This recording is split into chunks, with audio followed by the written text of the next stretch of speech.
Affairs Minister defending the Bahamas over terrorism claims. Good evening, everyone. I'm LaDawn Davis, chopping the news tonight. Minister of Foreign Affairs and Immigration, the Honorable Fred Mitchell, is calling for a retraction from MSNBC officials in the United States after a reported security and terrorism expert appeared on a talk show claiming that there are terrorists living in the Bahamas.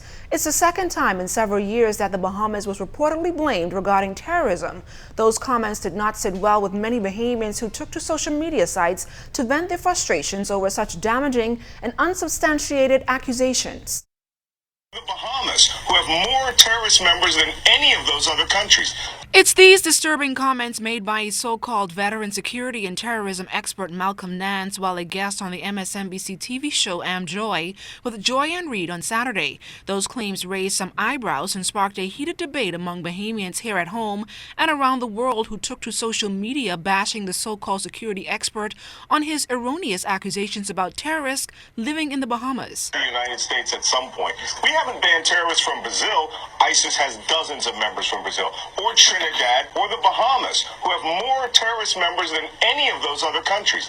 Those mind-boggling comments came hours after discussions were had by media professionals on most U.S. television stations about the United States President Donald Trump's decision to change U.S. policy, banning refugees from traveling to that country for at least 90 days.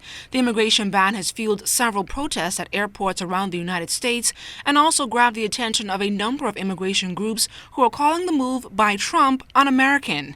Minister of Foreign Affairs and Immigration, the Honorable Fred Mitchell, says while this latest move may not have a direct impact on Bahamians living in the United States, he says he is deeply concerned about that statement made by Nance, calling it absolute rubbish. This is an alarming allegation to make. We have no idea where he gets his information from.